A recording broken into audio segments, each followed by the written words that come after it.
I'm Nathan Ray. This is Jamchester 2016 in Manchester, and I'm talking to Team Super Friends. Where are you guys from then? Well, the three of us are from Sweden. Michael here is from... I'm from West Manchester, in Walkden.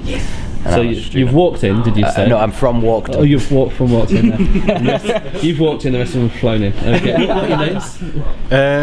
Mats Hjertqvist. Yeah. Michael Hellberg. Jimmy Kjellberg. And your name? Michael Gill. Michael, yeah. And you says you're super friends. Are you all friends then, or have you just been thrown together last minute? These three are my tutors, but these three are friends between themselves. I'm just joining them. You're joining. Yeah. So what are you working on this weekend? We're currently working on our game where you're playing as the winner of a competitive food challenge. Yep. And his saturation for food isn't filled, so he kind of just eats the trophy, bursts out the wall, and just goes running down the alleyway and eating everything he can find, stealing food from people, knocking carts over, finding whatever he can just to feed. So it's an endless runner, just keeps on going, and you need to keep track of your stamina by eating more. Eating more, yeah. And is this your character here?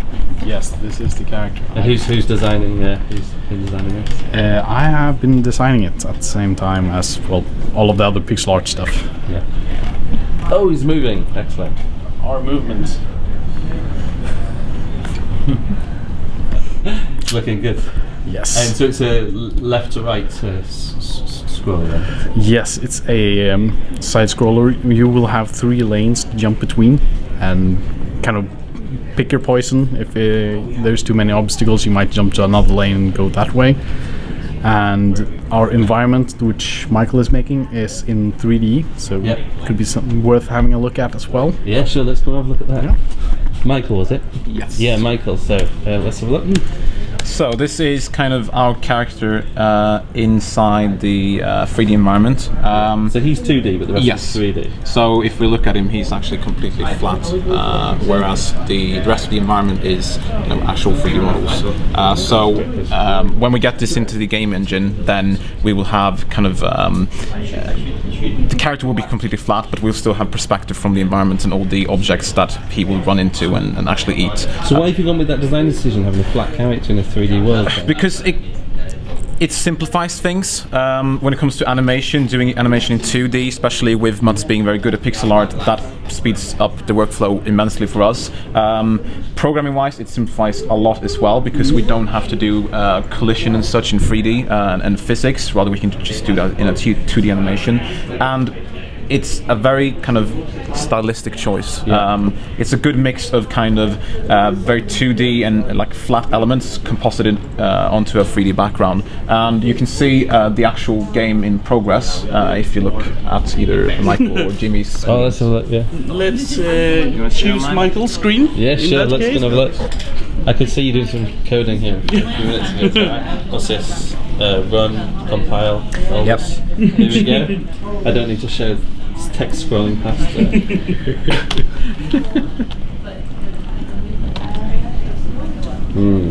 Loading, is that okay? Oh, here we go. So he's not animated at the moment. He's not. He'll be running along. Yep.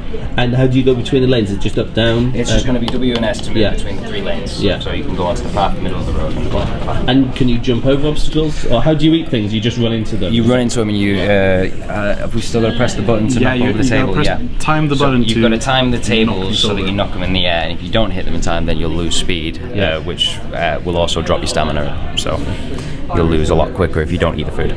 Yeah, sure. That sounds great. And what's been the most challenging thing that you've been working on so far? Most challenging was probably getting the player's texture to load into the world so far, for me personally.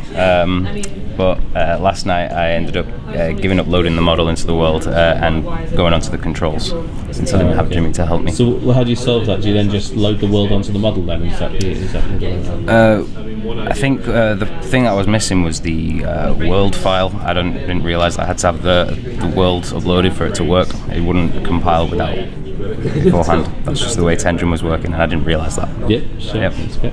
And are you helping her out here? Then? Yeah, I'm doing the harder stuff. We're basically trying to add the shadow part in right now. Yeah. I saw that on the 3D model. There was a slight shadow underneath the character. Yeah. Is that right? And So now our we're trying to artists are replicate- getting happy. Yeah, we're trying to replicate that part into the game engine now, and I think for all of us, the actual most difficult part was actually coming up with the idea, and just finding something that we both wanted to work on, and that would actually be doable in 40 hours, which is always the most difficult thing, I think. Do you think you're going to be there in 24 hours when it's keyboards down then? Do you think you'll have something to... Yeah, I feel confident. I totally do. It's hard working in the in-house engine and doing all the stuff from scratch, but I feel confident. Yeah. And how do you win the game in the end then? I know you've already won, obviously that's the idea, but how do you win in the end? There isn't such a win state. There's more of just getting as far as you can go, and then the replay value is to try and beat your own score or another person's high score. That's So basically, keep your stamina up during through eating. So don't miss too many meals. Right, okay then guys, well thank you very much for chatting with me. Thank you very much. I'll see you later. Cheers. Oh,